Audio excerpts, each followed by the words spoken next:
going to be presenting to you the Getting Started with ActiveCampaign webinar. So basically, we're going to go through the basics of how to use the software, show you some functionalities and how to use them. So what we're going to be going through would be the dashboard first, the first screen that you'll see when you log in.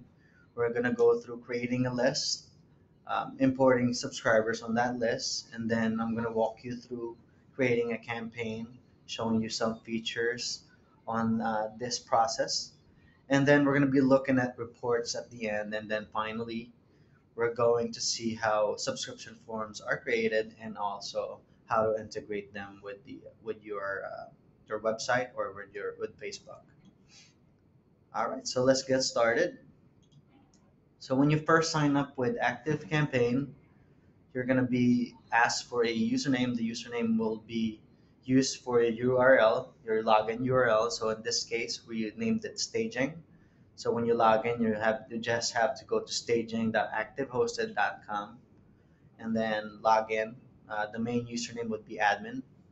You could always create more users by going to account and then users, but the main login for the software is admin. So when you log in, you would be taken first to the dashboard. Here you'll see tons of information. You could see your subscriber count and subscriber trends, as well as interaction rates with your subscribers, your interaction rate with the subscriber and the campaigns. From here, you could also create a new campaign by clicking the Create New Campaign button. You could also continue where you left off with your drafts and also access your most recent templates. Below that, we have recent trends. You could see what has happened in terms of opens, click-throughs, and unsubscribes. You also have some account information. So if you want to find out anything about your account, you could just go to the billing page through the Manage Billing button. And then you could also access your invoices by clicking the Invoices button. And then finally, on the dashboard, you have your activity stream, which basically lets you have a good overview of what is going on in your campaigns. So here you could filter the activity stream by opens and clicks, Facebook shares, Twitter shares, forwards, updates, subscribes, and unsubscribes. So any information that you have about your campaigns would be streamed through the activity stream. So first, we're gonna go and create a list. That's probably the first thing that you would do in ActiveCampaign when you first sign up. So here, when you have lists, you would have it listed here. So all your lists will be here. If you want to create a new list, you would just click the Add New List button. Then you will be asked to give your list a name. So be as descriptive as possible. Here we're gonna name this newsletter. We're just going to name that. We'll just pretend that we're creating a newsletter list wherein we send monthly newsletters to our subscribers. With anti-spam laws, it's required that you have an unsubscribe link as well as a sender address. So this is going to be attached to your campaigns, all the campaigns that you send out. If you inputted any address and any sender information, it will be one of your options here. If you haven't, you could just click on Add New Address, or if you want to use a different address, you could just click on Add New Address, and then you could just type that in. You could put in the company name or the sender name, and then the complete address here. So this has to be a valid address. If not, it would most likely be catched by our system, and then you would have to go through a manual approval process. So make sure that you put in a correct address here, a verifiable address when you're creating your list. So once you're done with that, you just click on Create List, and then instantly you'll see your list here. So with the list, you have several options. One, you could import directly from the list here. Other options would be field creation, so you could create different types of field. By default, you have the email address available to you as well as the first name and the last name, but you would also create different types of fields. We have these types available: text input, text area, date drop down, list box, radio button, check boxes, and if you want a hidden field, you could do that as well. Okay. Other options would be automations. So if you want to create any automated processes, you could do that through automation. These are the different types. So you could base your automation on reads, on clicks, on shares, forwards, unsubscribes, and subscribes as well. And then you have different actions that you could take: subscribe them to a list, unsubscribe them from a list, send a campaign to them, or update their information. And then you could also create a form directly from the list page, and then other options. So if you ever want to change your list name and address, you could just go to options and then click list name and address, and then we also have all these other information, all these other options, including advanced settings. So if you want to set up an email where you could send copies to, or a subscription notification email, you could do that through the advanced option. And lastly, for list options, you could create segments by clicking the link here. So you could create a segment directly from the list. You just have to give a name and then create the segment. So now we're going to import our list of subscribers. There are three options for you.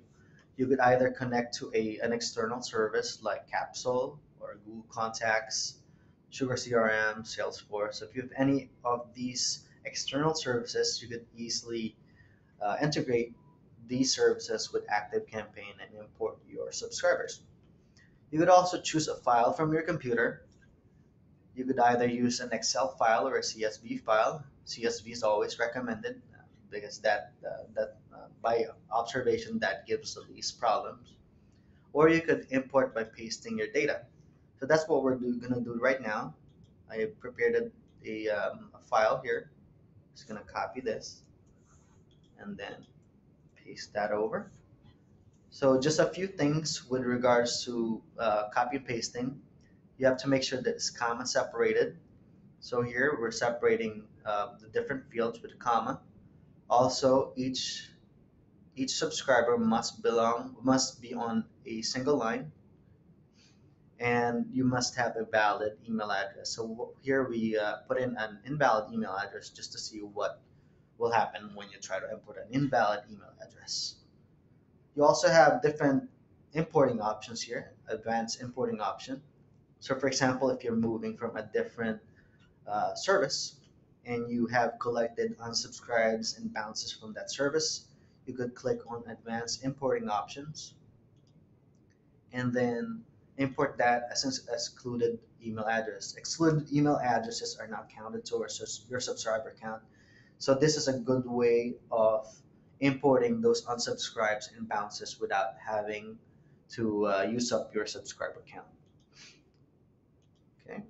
Also, what you could do if you have a list that you constantly update, instead of deleting and re-importing, which is not advisable, you could just click on the update existing subscribers while importing, and any new information when you click this will be updated on your subscriber list. All right, so now we're just gonna basically use this the way it is. You could also select multiple lists if you want to add them to multiple lists. But once you're done, you could click on the next button and you will be taken to the mapping field. So here is where you map the columns or labels on your list with the fields that you have in the system, in the software. So here, this field, we're going to map that as first name. We're going to map this as last name.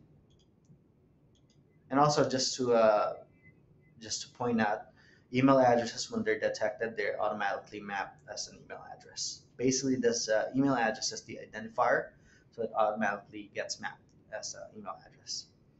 And then here for date, we could create a custom field if we wanted to, or we could use that as one of the dates that we have here. So create date would be an appropriate one. If you want to use a different field, we could just create a new field. So let's say, for example, this field is for a birthday. So we'll choose the date field, click on next. We'll just name this birthday. and then click save. So now this would be mapped as a birthday field. Once you're done, you could click on import now. If you have a large file, you could always just go somewhere else on the software. You could do something else. It would continue with the process. But once it's done, one of the things that I always recommend is for clients to click on the view reports link to see what has happened with the with the import. So here you'll see that we tried to import 5 files, 5 subscribers. 4 were imported and 1 wasn't. So if you have any subscribers that were not imported, you could just click on the links that would appear here and then see why it was not imported. So here we see that it's a failed row because the software didn't detect an email address. So it's saying that it's an empty row, no email address, so it wasn't imported into your list. Other things that the software checks for would be duplicates, bounces, and unsubscribes. So if any of those of your subscribers fall under those categories, then they would be ignored by the software, and you'll see the report here. So we'll just close that. If you want to ever look at the reports again, you could just go to the imports page and then click on the view recent imports. So you'll see all the imports that you've done before. You could click the results and you'll see the exact same results that you had from the import that you created. All right, so now we're done with creating a list. We've imported subscribers. So naturally, the next thing that we would want to do would be to create a campaign. So we'll just go to the campaigns page. You'll have all your campaigns listed here. One cool feature that we have here is the ability to create folders. So creating a folder allows you to organize your campaigns. So if you have hundreds and hundreds of campaigns, it's a good idea for you to be able to organize them. And you could do that through the folders. So here we'll name this, since we have 2 other folders named newsletter, we'll just name this newsletter 3. And then we'll click add folder. So if you want to add a campaign into a folder, you just hover over that campaign, click on the link here, and then we could just select the folder that we want. Also, when you hover over a campaign, you'll see a couple other options for the campaign. So one of the options would be that's on by default is resend. So you could resend a campaign. You could create one based off that, send it to new subscribers, or send to subscribers who has not opened the campaign. But in addition to that, you'll have other options like go to the reports page of this campaign, or you could delete the campaign directly from here. Okay, now so I'm gonna walk you through creating a campaign. So what you have to do would be either to click the create new campaign button at the bottom here, or create new campaign button on the right. Either option would take you here to the first step in campaign creation. So here, you'll name the campaign that you have. The best thing that you should do when naming your campaign would be to name it uh, to describe the campaign. So to let you basically give you an idea when you go back to and view your campaigns, you'll have an idea of what the campaign is about. So I'm just gonna name this welcome newsletter. Just to let you know, this is just an internal name, so this is not the subject of your campaign. So it's just for internal purposes. So after you've named your campaign, you have the option to choose the campaign type. So these are the 6 options that you have. The most commonly used would be the regular campaign, which is a one-shot email. This is what most of our clients use. So if you're sending a newsletter every month, this is probably what you would want to use. You could use a template from a campaign that you used before, and then just change the text on that, the content on that. So if you want to just do a one-shot email, you would choose the regular campaign. We also have autoresponder campaigns, which are based on the subscriber date. So this means that once somebody subscribes to your list, any autoresponder that you create would be fired off based on that subscribe date. So, for example, if you want to send an instant message, an instant campaign as soon as somebody subscribes, then you would use the autoresponder campaign.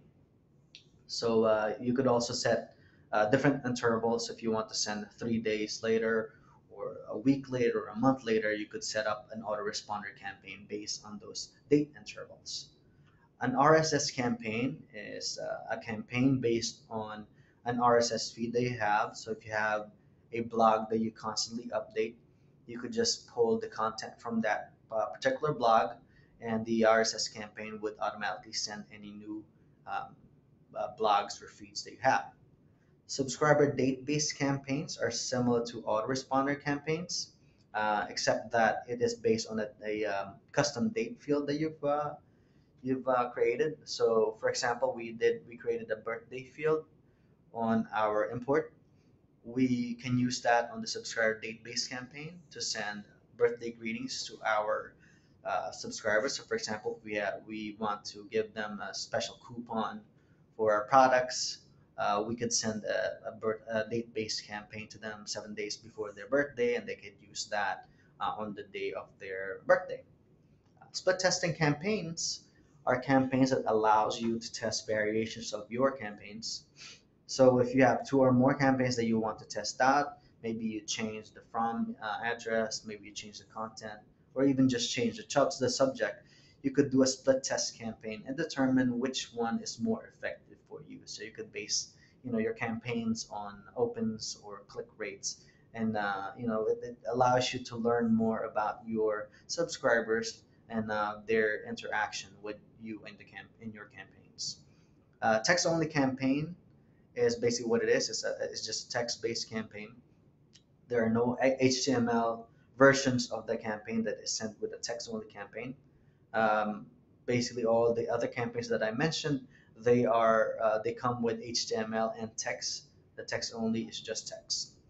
All right. So once you're done, name the campaign and choosing the campaign type, you could click on the next button at the bottom, and it will take you to the list selection page.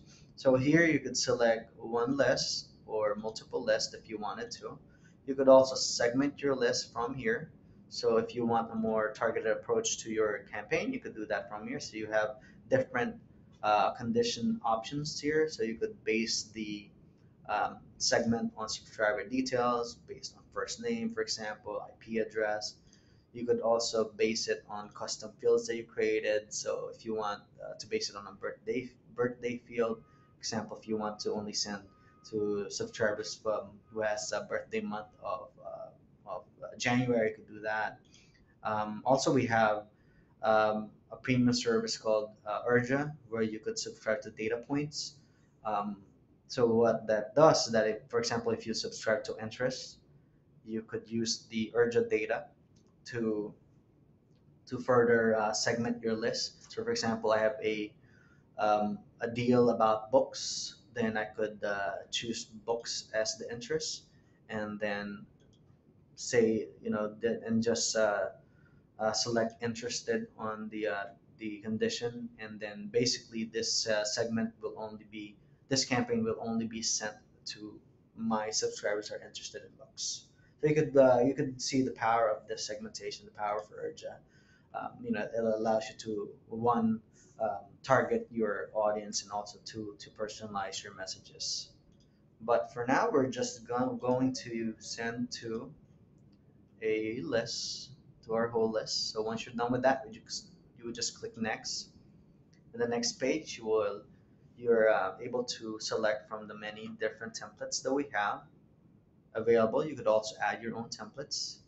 In addition, you could send a past campaign, or base this new campaign on a past campaign that you've created. And for now, we're just going to use one um, template here. So here would be the design page. This is where you could put in the from name and the from email address. You're also able to click on the reply to and add the reply to email if you don't want the from email to be the reply to email. A suggestion for the from name and the from email, you have to make sure that you use an email or a from or and the from name that is can easily be recognized by subscribers, so that they would not see your email as spam.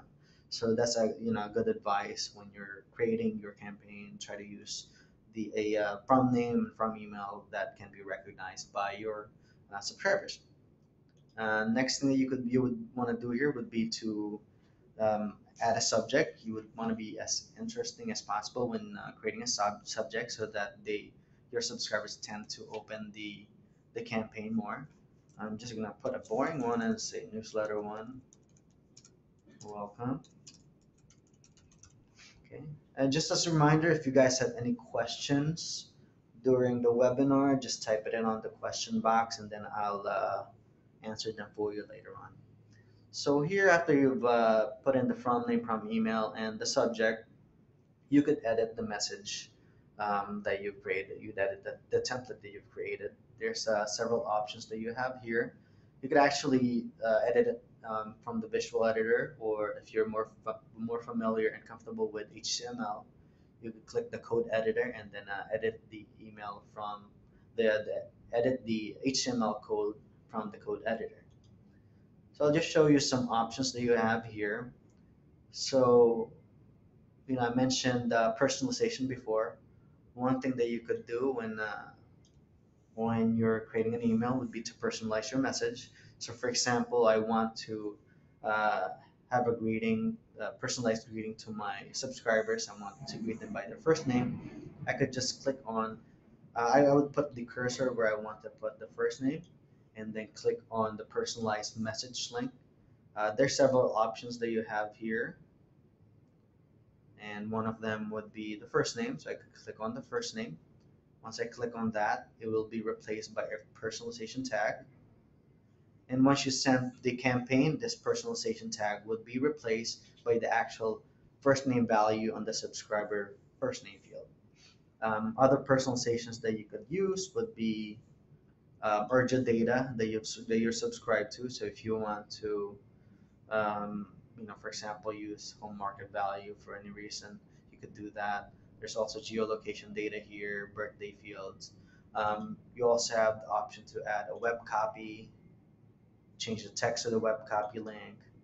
Um, you could add a forward to a friend um, link here. You could also add social media sharing buttons. So you could add a Facebook link, a Twitter share link, a Google Plus link.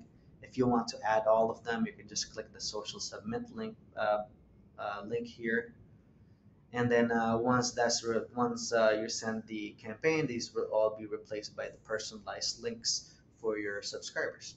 Another cool feature here would be our conditional content feature. So what this does for you is that it allows you to have a more dynamic, personalized email, a more focused email to your subscribers. So what you would do would be to click the insert conditional content, and then you could base your conditions on many different options here. So like I said, an urgent data would be a good example of that. So for example, I want to send different messages to different genders. I could put in the urgent data here, click on urgent data, and say if the gender is equal to female, and then that would be replaced by a code here. So it's an if else code. So what you would just have to do would be to change that. So you could say, hey, ma'am, and then if it's not if the subscriber is not female, you could just say, hey. Oops. All right. So what this does is that if the condition is met, it would display this message. If not, it will display this message. Okay, so once you're done, you could just click the next button, and then you'll be taken to the summary page. So the summary page gives you a lot of options, gives you a lot of information about your campaigns. your campaign. One thing that you could do here would be to preview the campaign. So if we click on preview, you'll like see exactly what the campaign would look like. It would also show you the personalization that you've created, and also the conditional content that you've added here. If you want to test it on a particular subscriber, you could just type in the email address. Okay, I could select one and then click preview. So you'll see that the personalization was changed here. So it says Hey June instead of Hey Subscriber. Um, and also it would change the links here. These are personalized links, so they would give them personalized links here. Unfortunately, we don't have any um, gender data for this particular subscriber, so it's just saying hey, so we can't really test that out. Another feature that you have on the summary page would be the view inbox preview. The difference between this preview and the other preview is that this allows you to look at your campaign and how it's going to look on the different email clients that we have listed here. So in addition to that, in addition to viewing it, you'll also be able to see possible issues that you may have with the email client, and also the exact code where that issue might occur. Okay, but usually when you look at the campaign and it looks fine, it would be most likely fine when you send it. The best way to test really would be to create test accounts on these different email clients and then just send the test message. But generally, this is a good tool for you so that you'll be able to test your email on the different email clients. Okay. And one of the most important things that you should look at when you're looking at the summary page would be your spam score.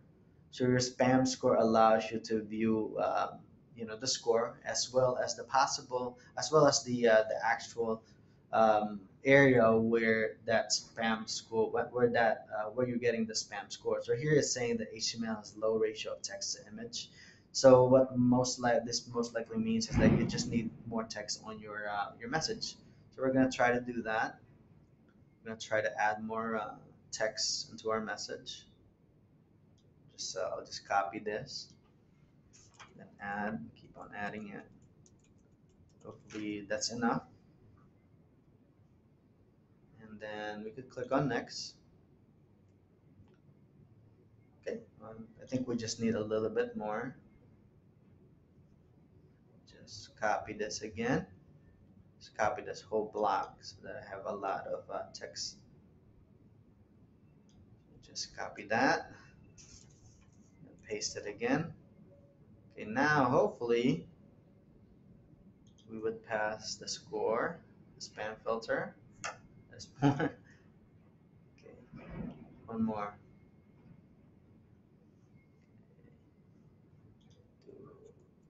Two, three of that. Okay, and click on next. There you go.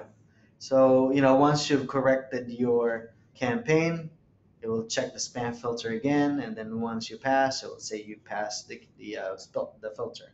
So that's a good way for you to prevent your emails from going to spam. Is always to check the spam filter.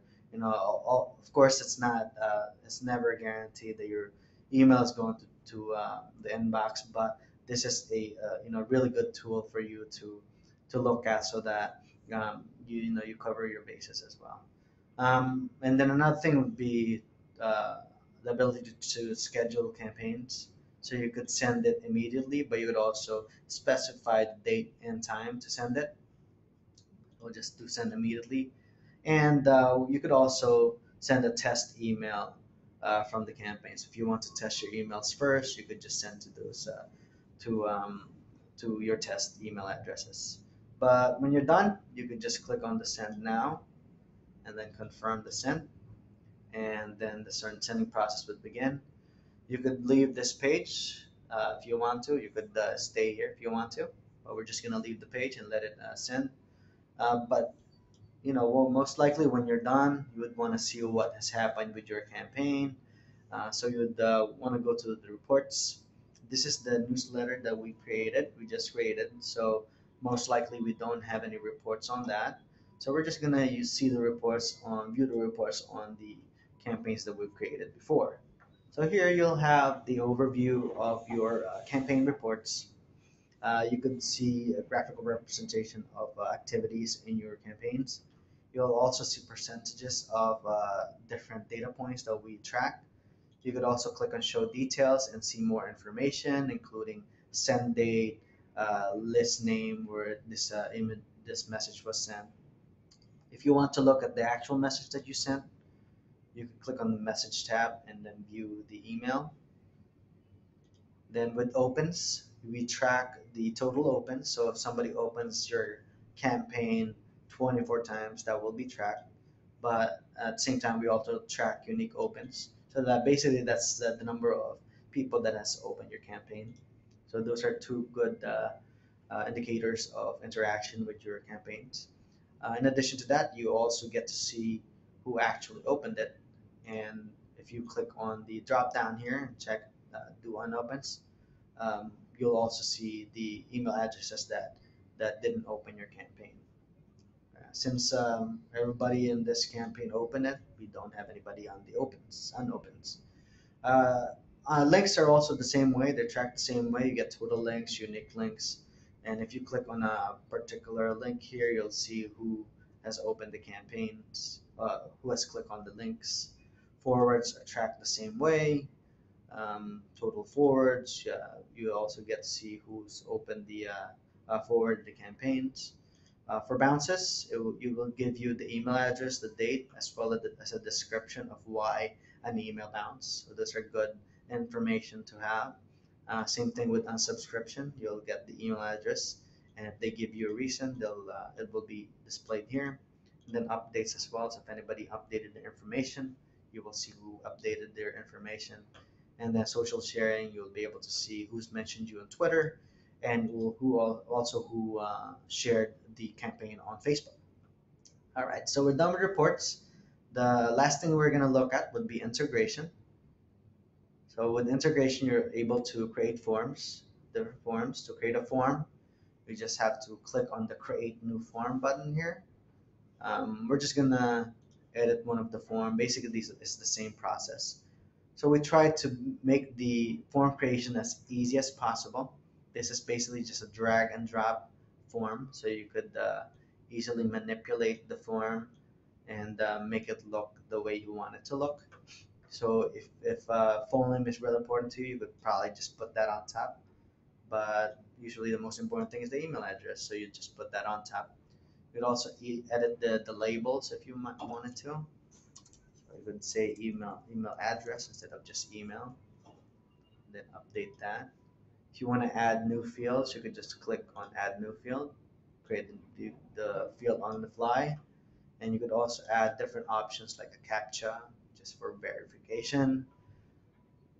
So also add headers, images, freeform HTML. And then once you've created the form, you could apply different styles and themes to this form. You could do a blue one, green if you wanted to, green. You also have the ability to edit your opt-in confirmation email. By default, the software lets you do a double opt-in, which is always recommended because you have a better quality list when you have a double opt-in process. So if you have a double opt-in process, you could edit the confirmation that your subscribers will get once they subscribe, and then give them a more personalized message if you wanted to. With form settings, you're able to select the different lists that this form would apply to. So we could use this for the newsletter. You could also um, modify the different um, messages that your subscribers would get. For example, when they get an error on subscription, or when they complete their subscription, or when they complete the first part of a double opt-in process. Okay. And lastly, you could integrate your site here by copying the HTML code and then just pasting it to your website. So once you paste it to your website, they'll basically see the form on your website. They can subscribe there, and then they'll automatically be added to your software. You could also click on the Add to Page Facebook button, and you could log into your Facebook page, and then once you've completed the process, the form that you've created would just be added to your Facebook page as a tab. Okay? And then there's other ways of integrating and sharing. You could share on Facebook as a post, Twitter as a post, and also Google as a post. If you have any printed materials, one good way of integrating the form would be to use a QR code. So you could put that on a business card, for example, or any posters that you have, or any flyers if you give out flyers. So once your subscribers or clients um, uh, scan the QR code with their mobile phones, they would be taken directly to your form. Okay. All right. So basically, that is the overview of the software. I don't see any questions right now, but if you do have any questions, you could ask them now, and then we'll try to answer them for you. So I'll just wait a couple of minutes, let you think about any questions that you may have, and then you could just type that in the question box.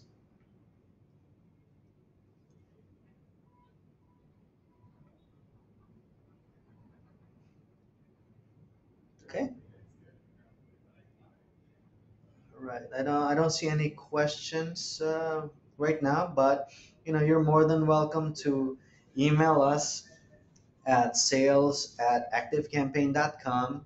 If you have any questions later on that you think about, you're more than welcome, if you haven't done so yet, to create a free trial. Okay, I get one question. All right. How do you change the name of the campaign once it is saved? Unfortunately, I believe you can't change the name of the campaign.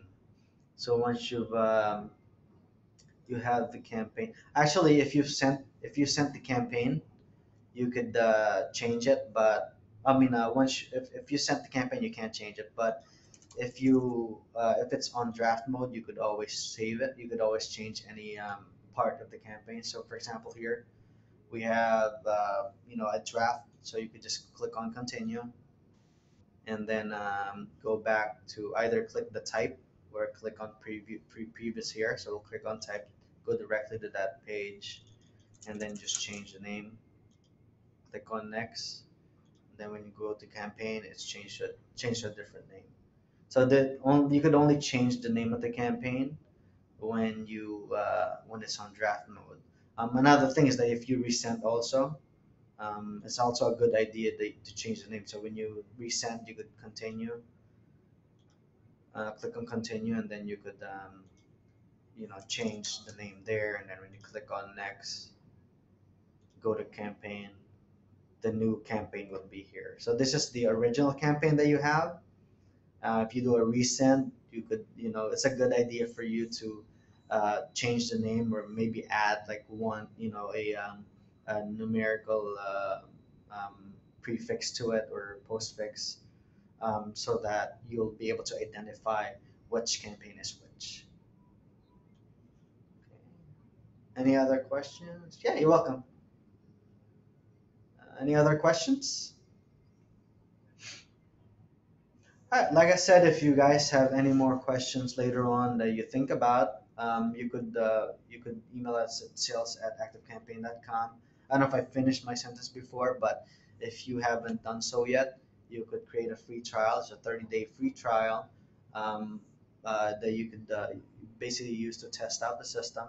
You could go to activecampaign.com/free, and you'll be able to use the software. They're really the only limitation would be subscriber limits, and also send limits on the free trial. But in terms of the features, all the features are there for you to test out. So if you could test that out, and then see if you have any questions later on, and then if you email us, we'll be more than happy to uh, send you a reply to those questions. All right, so basically that's the conclusion of the webinar. I thank you very much for joining us today's webinar. And we have more webinars that we schedule. We also would like any input that you may have as to what types of webinars we should be doing. Currently, we only have two, and occasionally we have special webinars. We've been doing the this webinar, which is the getting started, and we're also doing a getting started with developer webinar. So if you have any suggestions on what webinars that we could do, you could email us at sales@activecampaign.com, and then we'll be more than happy to look at that and then see if we could create a webinar for you. So basically we want these webinars to be able to help you out and assess you in using the software. And you're welcome, definitely. Again, I thank you very much, and I hope to hear from you soon. Bye.